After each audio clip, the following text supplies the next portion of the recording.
Hey everyone, on this episode, I'm going to put myself on the spot. Here's what I mean. I'm going to talk about how you as an attorney can actually vet an online marketing company. But here's the kicker to this. I'm not going to be the one putting myself on the spot. I am going to let another person who actually works with attorneys as well put me on the spot. I'm going to be interviewing this person. I think you're going to learn a lot from her. And you're going to enjoy this episode. And she's going to be telling us exactly what you as an attorney need to do to vet people like us before you hire us to do your marketing. So without further ado, enjoy the show.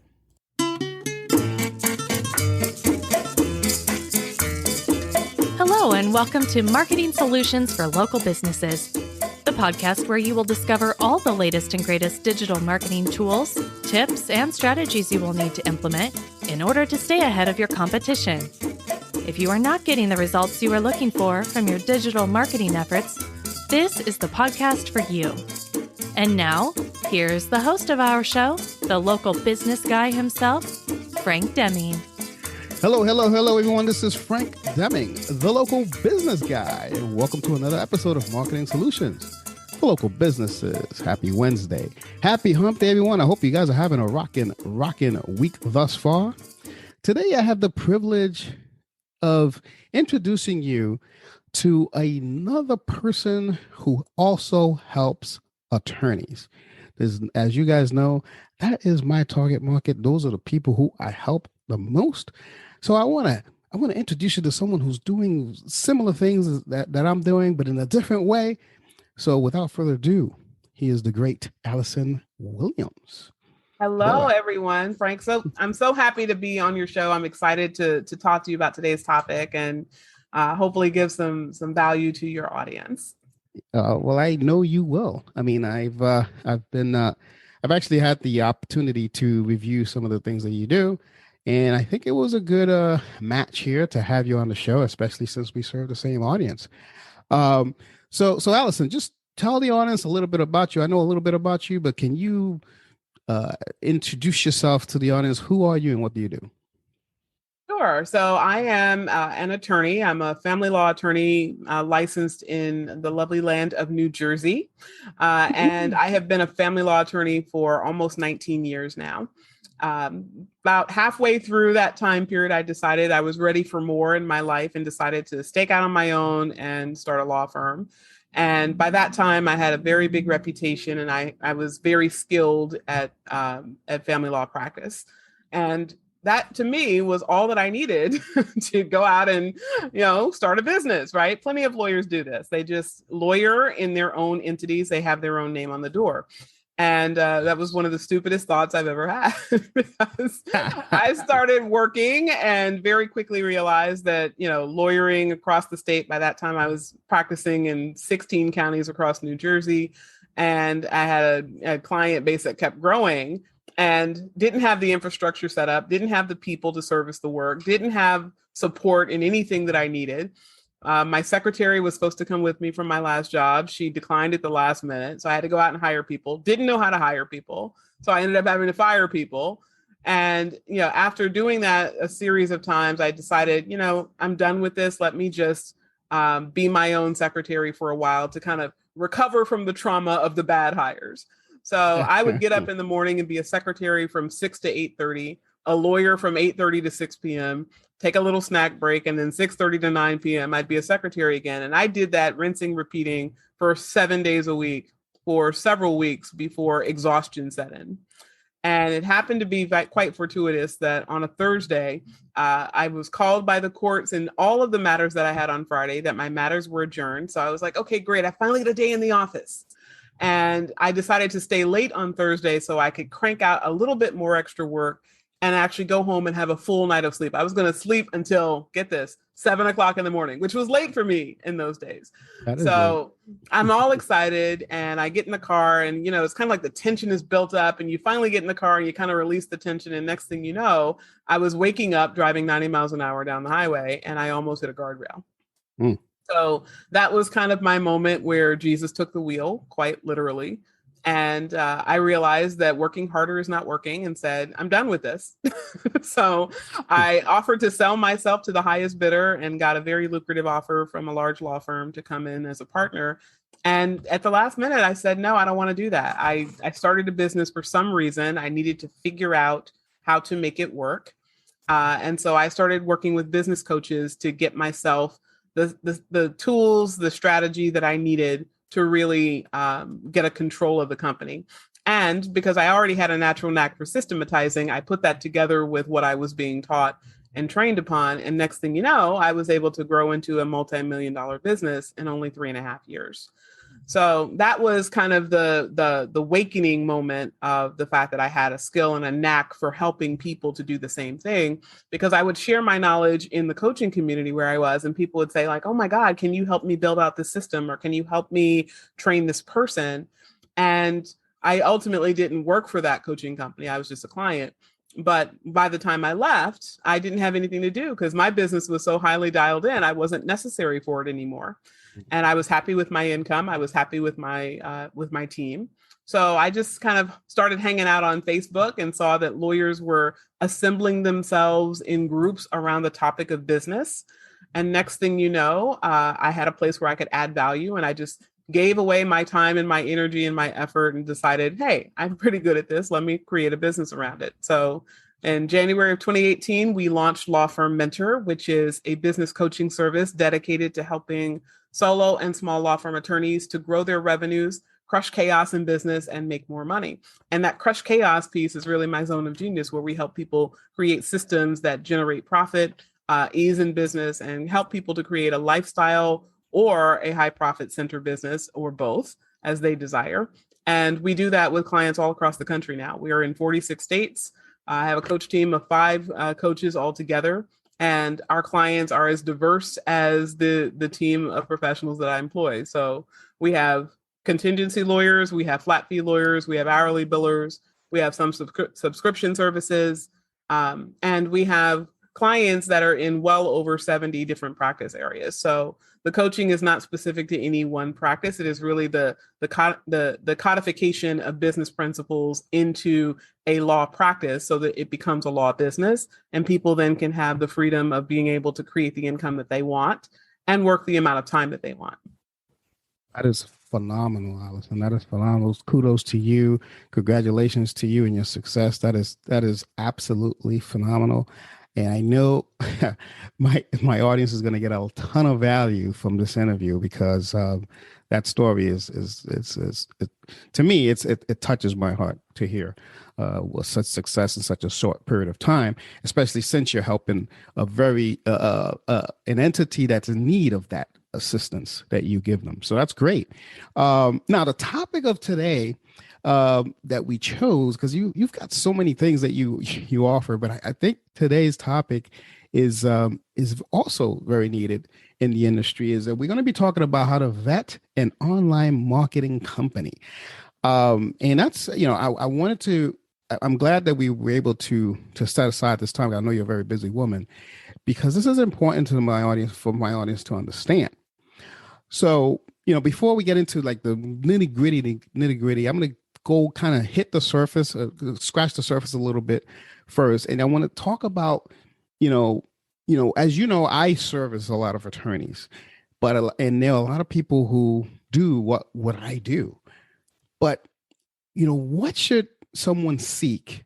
What's the information that someone should seek before they, hire a digital marketing company? So there's a lot of things that I think are missing from the conversation about digital marketing, right? I think people kind of get dollars and cents in their eyes, and they say, oh, okay, I can just go hire someone and they can put something online and poof, I will get to desired outcome of more clients. And sometimes it works that way. But the reality is that a marketing company is only as good as the product that it is marketing. So when you are thinking about how you're going to be successful with a digital marketing company, you really have to think about what they have as assets that they can use to help people become aware of you. And that always starts with making sure that you are tailoring what you are putting out there, right? What your message is, to the right avatar. Who do you want to speak to? Who do you want to serve? Who are you best at serving? And when you dial that in, making sure that you are creating enough available assets so that the marketing company can not only create content for you and use that to effectively grow your presence online, but they can take something that is already within you and put it out there. Because, there's lots of different companies that can write, the FAQ of how to get divorced in your state, or how to avoid jail in your state, or what to do when you want to buy a piece of commercial property in your state, right? You can always get data. But what really connects with people is not just the data. It is the data connected with the professional or the value system of the professional that they're going to be hiring. So there's something about you as a person that is going to make someone more inclined toward you than the next lawyer. And if you don't recognize that you are an individual and that your individuality is what is going to sell people, then what you tend to do is you just kind of take the name, rank, serial number, copy and paste from another website, change the lingo a little bit so you don't get pinged by Google, and you think that that's going to be effective. And for the price shopper, right, whoever is the lowest price, it will be, right? They're just looking at the dollar and cents. But when you're really trying to create a brand and create sustainability of your marketing through a digital marketing company, you have to be intelligent about what you are giving them and working with them so that they can be effective for you. Okay, that makes a lot of sense of what you're saying, and I agree with you. But let me ask you, just so we can help the audience a little bit more. So online marketing, digital marketing, those are broad terms, right? So how can a partner, or a business owner, or whatever you want to call them, how can they, how do they know if the right strategy is being proposed for them? Like, what should they ask some questions? Should the digital marketing agency ask the right questions? What's your take on that? Yeah. So choosing the right professional company is really about asking questions. I mean, that is what you're trying to explore, right? And you're trying to get at the heart of where is their zone of genius, right? So just as you may be a particular type of lawyer, you are not all things law for all people in all industries in all states in the US, right? You serve in a particular region, right? You could be a federal practitioner, so you could have the ability to go across states. But you serve in a particular area and you serve a particular demographic with a particular service. So the first thing I'd want to know from the digital marketing company is, who do you serve, right? Do you have a specialization in law? Do you know what legal marketing looks like from a landscape perspective, right? Because the way that Google's most recent, Google is always changing its rules, but the most recent emphasis on local vicinity as a primary driver consideration of your placement online, that may have a different impact for your local dry cleaner who's only at the corner store than from a law firm that has a multitude of offices in multiple counties or multiple principalities. So you have to recognize from talking to them if they understand the legal landscape. Then, of course, you want to know that they have had proven success with the demographic that you fit within. So if you are a criminal defense lawyer in a particular region that has, let's say, a small population, are they effective at helping other criminal defense law practices with some of the same constraints that you face based on your region? It doesn't have to be copy and paste, but there needs to be enough of a differentiation between what you are looking to achieve and what they have personally achieved, so that you can say, yeah, if I work with this person, they will have a strategy, they will be able to demonstrate. And then the final thing that I always tell people when you're looking for a company is understanding what their process is for marketing your company. Because there are some agencies where you're working with one strategist and that person is going to assemble the resources for you. There are other companies where you are working with individuals within that company. You've got a PPC person, you've got an SEO person, you've got a graphics person, you've got an email person. And understanding how that structure is going to ultimately be utilized for you and with you is important. Because what a lot of lawyers fail at is they say, great, I'm going to hire this person, I'll pay you the money and you go market me. But then they learn after starting the process, oh, wait, I have to dedicate a certain number of hours a week to review the copy that's written, to ensure that I approve the graphics, to give them access to maybe recordings of things that I have presented. I have to give them tailored information about who I serve. And that takes time. And if the lawyer is not available to the marketing company to give them that time, the company can't do what it's needed to do. And then you think this company is failing for me, but the reality is you are failing for you. But ultimately that conversation needs to be had before you hire them. I can't tell you how much I love hearing that because I say that all the time. It's something that I gotta tell you that it warms my heart to hear someone else say it, because that way my audience knows that it's just not me. It's something that's proven. It's proven in this industry. Now, you may or may not know this, but I have specific marketing structures per each vertical within the law firm. So whether it's family law, personal injury, bankruptcy, etc., we have specific things that we know work. Not only that, it's per region, because there's certain keywords that work better in California that doesn't work in the East Coast, etc., etc. So we have it, dialed in to that degree. So I'm glad that you said that, because sometimes I think my audience gets tired of hearing me say it. So hearing another voice is a lot better. So thanks for that. And I totally agree. Now let me ask you something, because you said something there that kind of spurred me on thinking about something else, because it is important. Because one of the things that we love to tell our attorneys is that we are partners of yours, not necessarily a law partner, obviously, but we're a digital marketing partner. We're going to help you. So a lot of times, we need them to approve our content, or if we're writing content for them, or approve graphics, like you said. But we also need them to understand and own their role in tracking the data that's before them, the conversion data, etc. So speak about that. What's your take on the actual business owner being a part of a partnership and tracking data? Yeah, so I think it's an exceptional question, and it's something that I talk to and coach our lawyers on a lot, which is that just hiring somebody to perform a service is almost always not going to be a successful relationship for you unless you know what you're holding them accountable to. So it's really important that instead of saying, I'm going to hire you, I'm going to pay you money, and you're going to go market, period, you need to ask the question, what is the desired outcome from this relationship? What are we trying to accomplish? And how are we going to get there? Because as you said, it is a partnership, right? So your marketing, your professional really should be telling you, this is what is reasonable to be expected from this type of marketing activity over this period of time. And then there's going to be some trial and error, right? There's science involved in marketing, but there's also art. So it could be that in your jurisdiction, you typically spend X dollars a month, and that yields a certain number of leads if you're doing, let's say, paid advertising. But that's not a guarantee, right? Because as we said, Google changes things all the time, right? Your market landscape is also existing within the greater United States. So we, of course, have economic considerations. You have changes in the legal landscape in terms of new competitors coming in. So there's always going to be things that could alter what that hypothesis is for what the likely outcome of leads is from behavior that you do online. So you have to have a plan going in.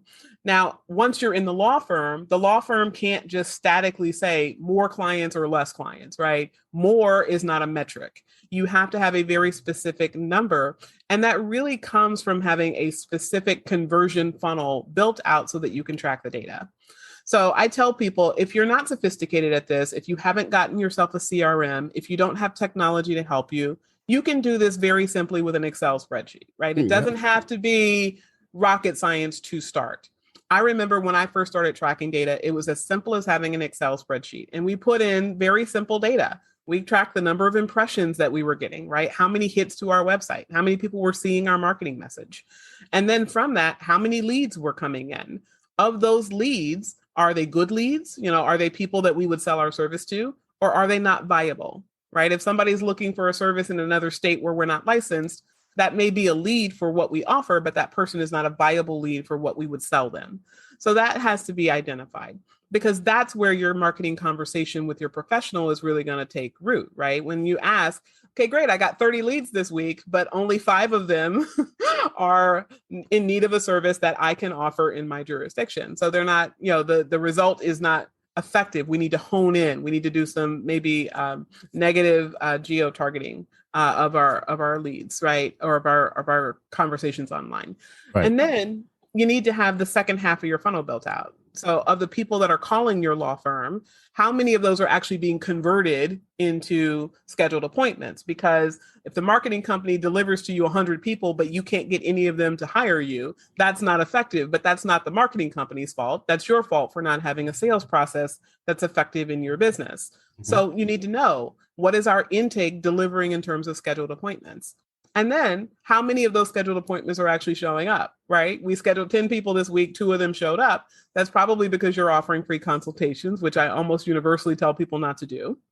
And if you are seeing that you're not getting people to show up for the appointments, you can start tinkering with that, right? What types of ways can we change our pricing structure, or the way we talk about money, or the incentive that we offer, or the timeliness of the appointment to get people to actually show up for the consult? And then, of course, lastly, you want clients, right? That's the whole purpose of this. So how many are you actually converting from the scheduled consultation into paying clients? All of those data metrics are really important to track, and they should be tracked every single day in your business. Hey guys, I hope you guys are enjoying this topic this week. I hope you guys, and more importantly, I hope you guys are implementing everything that we talk about each and every week, because it's very important for your business. Also, don't forget to subscribe to whatever app you listen to on this, because that's where you won't miss any updates on any episodes that we have. Also want to remind you, if you want to ensure that your digital marketing presence is on point, if you want to make sure that there are no errors happening when someone actually is looking for your business, that way people can find you exactly when they need you, go to my website, lbmsllc.com.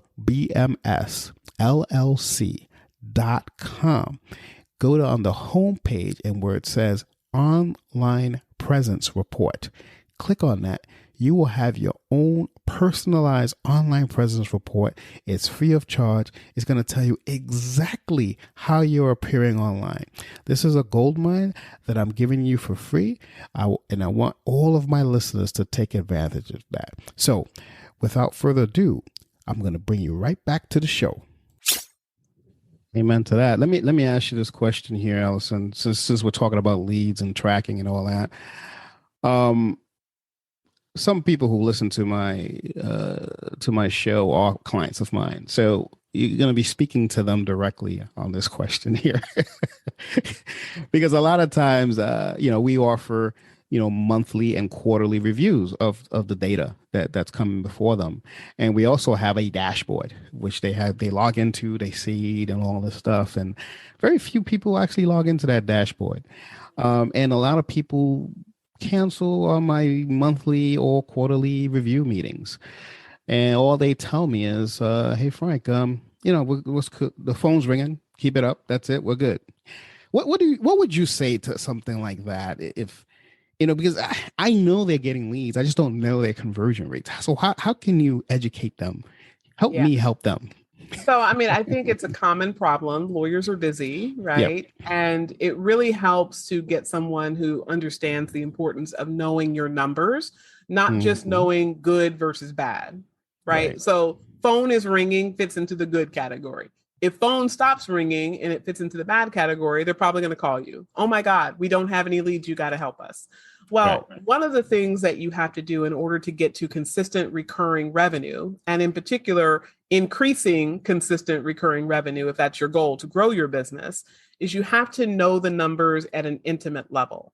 It doesn't help you to have someone else tell you, hey, I'm doing a good job.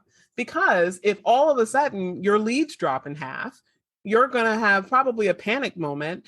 And if all you do is call the marketing company, well, to be fair, Frank, there is an incentive, obviously, for you to say, hey, I'm doing a great job. It's not my fault. It's Google, right?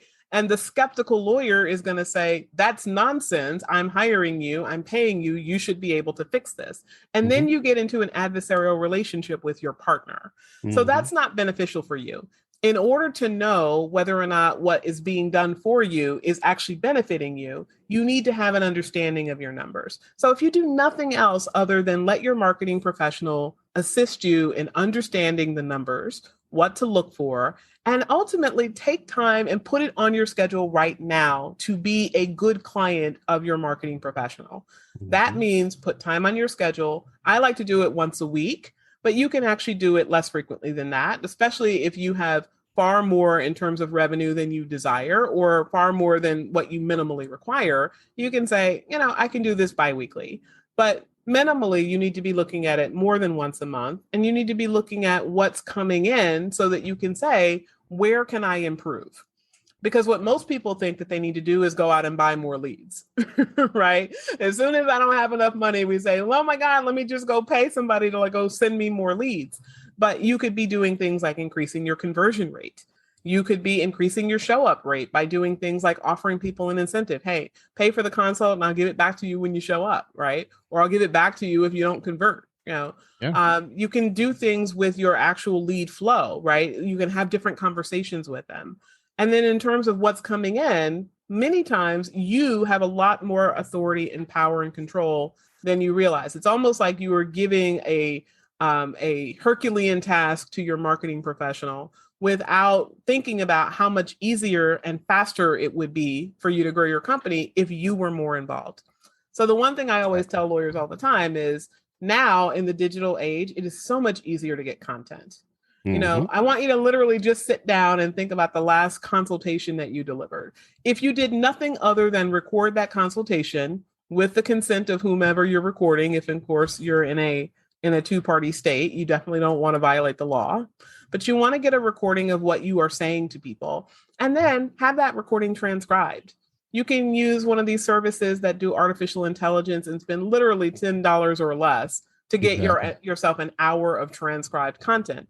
And then your marketing professional has your voice, your words, your way of speaking. They have what you value, and that information can more easily and more quickly be chunked down, put into various different places on social media, on your website, in lead magnets that you would give for people to download. And you have now accelerated the process of content creation without spending any more money and without spending any more time. Because it literally takes all of 5 minutes for you to upload a digital recording onto a platform and get yourself back a transcript. It takes no time at all. Exactly. So there's so many ways now that we can do it faster, cheaper, and easier. And that can help you get your information over to a professional who can use it and actually start doing the science and the art of marketing online for you. Yeah. I mean, I hope you guys heard that, because it's such, I can't tell you, Allison, how frustrating it is when they cancel, because I don't know. I mean, the only thing I can see is that they're getting calls and they're getting leads. But I don't know, what kind of leads. I can't tweak. It's very difficult for us, the digital agency, to tweak a campaign without information. The information on the other end, because you have to have a holistic view of what's going on. So thanks for that. Hope you guys are listening. All right. So let me ask you something here. Moving right along here, because this has been a great interview. I think probably I have to say probably one of my favorite ones thus far this year, and because it's all about what we're trying to help attorneys do. So if you were to let me ask you this, and it's going to be tough, yeah, and I apologize in advance. This may be a little hard question for you to answer, but if you were to ask one question, if an attorney, let me, not you personally, but if an attorney were to ask one question of an online marketing company to determine if they're the right fit for them, what would that be in your mind? That is a tough question, because there's so many questions that I think you have to ask the professionals that you're speaking to. If I had to distill it down to one question, I would ask them, what is your process for achieving X number of leads over X period of time? Okay. And those two X's need to be filled in, right? So I'm gonna just use something in the schema of X so it makes more sense, right? What is your proven process for achieving 20 leads over a 60-day time period? Because if you couch the question that way, one, they have to have a process. So they have to tell you and be able to articulate what that process is. Two, it has to be a proven process. So you need to have some results associated with this is a proven process because.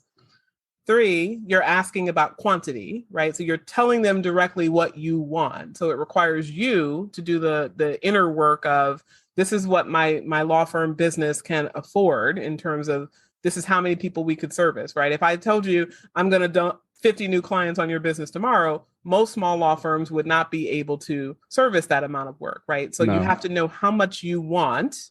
And then finally, over a certain period of time, like, because you're telling the marketing company, I want 20 leads over 60 days, tells them how realistic your expectations are based on what they can reasonably deliver to you, right? If you're asking for, I want 40 leads tomorrow, most marketing companies are going to say, well, look, I can't do that for you. Or they're not. Go somewhere else, right? Or they're not. They're going to lie to you. But here's the thing.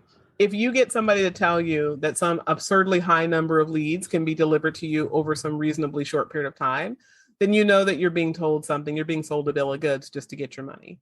So when you frame it that way, you have the opportunity to see how the marketing professional understands their process, understands the digital landscape, understands how budgets are used in online marketing, understands whether or not you are at a reasonable understanding, right? Do you have a reasonable desired outcome? Or if you don't, can they educate you, right? I've had marketing companies that I've worked with for years tell me, that really isn't something that I can suggest is likely. What I think is more likely is we could do X to get Y, or you could triple your spend to get Y, right? But we're not going to be able to do this in the budget that you're wanting. And I love getting those answers. I love getting the feedback of somebody telling me what can and can't be done, because even though there's a range of reasonable, I'm not a marketer, right? I understand marketing at a higher level than most attorneys. But even when I started out in my journey, I just asked a lot of questions like, how does this work, right? What do I need to be doing? How can we get this going? And the more inquisitive you are, when you have a really good professional, they will tell you what will and won't work. And they will help you to get to the success that you desire. But you have to be open to asking questions, and you have to audit the answers that you're getting in response. This is unfortunately a vetting process. Yeah.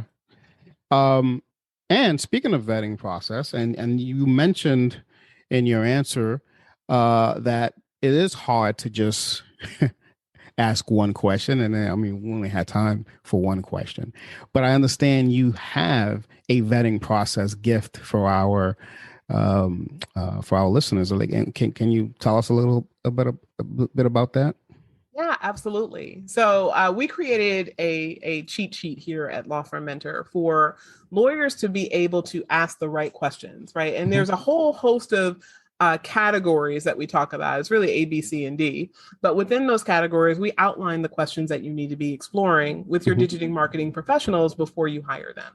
So, A starts out with accountability, right? How are they going to be held accountable? Things like dashboards, we love to hear it, right? So that we know exactly what you're delivering. But it goes beyond that. What is the expected return over a period of time? What is going to be my role in helping you to deliver that? What are the deliverables going to look like in terms of what type of avatar are we going after? And how are you going to help me either change and improve the quality of the client that I'm generating, or increase the volume of clients that I'm generating, or both, right? Then we go into some of the basics of business, right? What types of businesses do they help? I serve law firms is not sufficient for you to know whether or not your law firm is likely to be successful in a working relationship with that marketing professional. Do they serve law firms in your practice area? in your region? Do they have any restrictions around who they can take on as a client? Because many marketing companies will say, I'm not going to service your competitor who's right across the street in the same practice area. So what are the rules around that? That's one thing we do, by the way. We don't, if I have a family law attorney in Edison, I won't take on another family law attorney in Edison, maybe up North Jersey, but not in Edison. Right. And you want to hear that, because you want to hear that you're not going to be, that you're not going to have your team member, your partner kind of working against you. Right. Yeah. Yeah. All of those great, sexy secrets that you're giving them about how you're going to provide content. You don't want them taking that and copying and pasting it across the street and then ultimately diluting your effects. And then, of course, one of the things that's really important is we need to talk about your compatibility, right? And that really goes into the process. How many hours a week or month is going to be required for me to deliver for you? How much content is going to be created? Who is going to approve the content? And does it need to be approved overall? I've worked with some marketers for years, and at this point in our relationship, I trust that they will create the content that I desire. I don't have to approve it anymore, because generally speaking, we agree on the content map or what the categories and topics are going to be. And they know my writing style. They have examples of my speeches. They can write the content without me having to approve it. Is that process of approval going to continue throughout your relationship, or is it going to wane at some point? Those are some of the things that you need to really be clear on.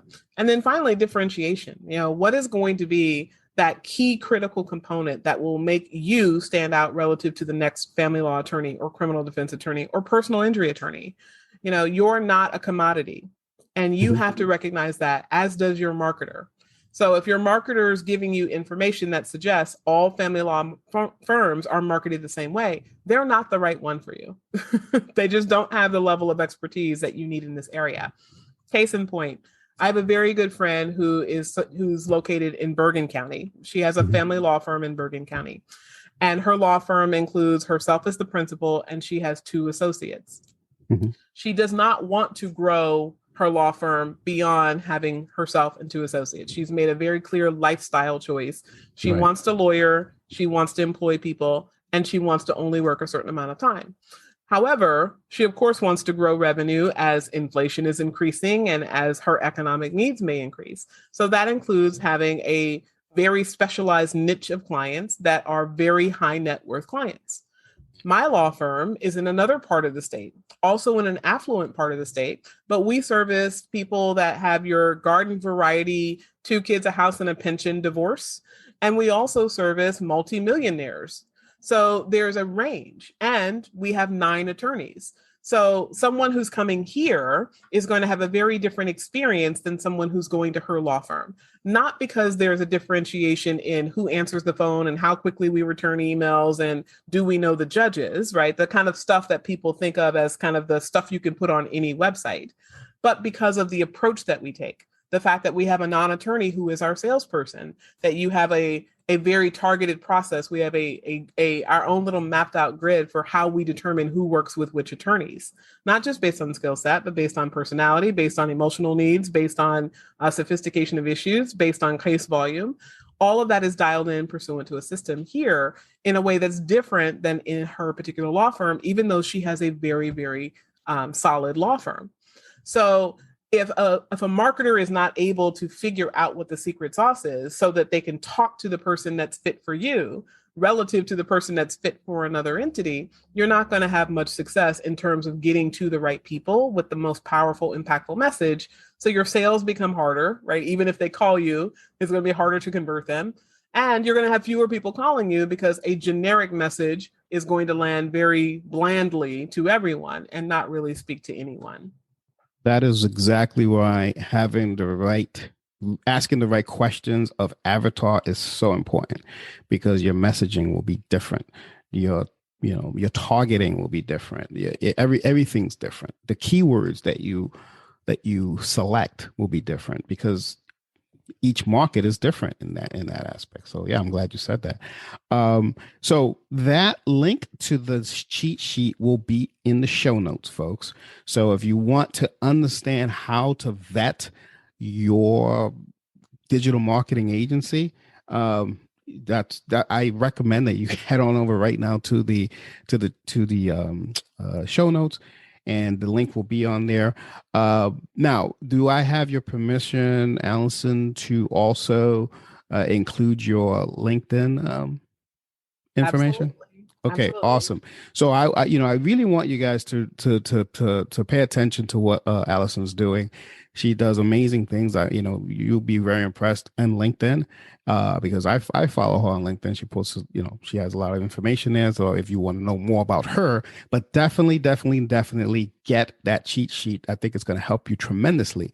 And then it helps you put me on the spot. If you want to do business with me, ask those questions. Hey, try me out. You know what I'm saying? Why not? So this has all been great, Allison. So thanks for coming. But before I let you go, I know you're a very busy woman. Before I let you go, let me ask you one thing. Is there anything that I did not ask you that you think will benefit the audience? I think we covered a lot about digital marketing. The one thing that we didn't talk about was the importance of the lawyers who are out there becoming educated about business. Because marketing is only one very, very critical piece of your business, right? We all recognize that we do not have the ability to go out into the street, clobber someone over the head and say, hey, you look like you need a divorce, come back to my office, right? We have to attract people to our entities by virtue of what we put out there. So it's important that marketing be dialed in. But as we discussed, we talked about the importance of metrics. We talked about the importance of you being a good client to your marketing professional, but that all stems around the idea of you being an educated business person. If you don't understand how you are driving leads to your company and how that impacts your conversion rate, your sales system is going to be a question mark. And the problem with most lawyers, the reason why law firm owners are overstressed, overworked, underpaid, and typically feel like they just have a job that has their name on it, is because they don't understand these numbers in the various categories of their business in a way that they're able to move the levers. So we want you to get to a place where you have ultimate control of authority of your business. And you do that by being informed about how to be a better business person so that your business can ultimately run without you. Thanks a lot for all that information. I'm glad I asked you that question, because we did forget that. And you have a wealth of knowledge, Allison. I'm going to put this out there just to see if you're interested. I would love to have you as a repeat guest one of these days on the show, because I think there's a lot more to talk about in terms of helping attorneys. So if if you could stick around after the recording, and we could maybe vet out another time frame where we can talk more, helping attorneys, that'll be great. So anyway, this will be the end of this episode. I'm gonna put an end of this episode. My name is Frank Deming, the local business guy, and you have just been blessed by the great Allison Williams. So until next week, folks, take care and bye for now. Peace out. Thanks for listening to another episode of Marketing Solutions for Local Businesses, the podcast where you will discover all the latest and greatest digital marketing tools, tips, and strategies you will need to implement in order to stay ahead of your competition. Don't forget, any links that were mentioned during the broadcast will be available to you in the show notes, so be sure to grab them while you have the chance. Incidentally, if you have any topics that you would like for us to discuss on the show, be sure to send an email to the email provided in the show notes, or click the Contact Us link and let us know what topic you would like us to help you with, and we'll be sure to add it to our schedule. If you would like for Frank and his team to look at your digital marketing presence and give you a free evaluation, simply click the Request a Free Consultation link in the show notes to get a hold of them. That being said, until our next episode, make it a successful digital marketing day. Peace out.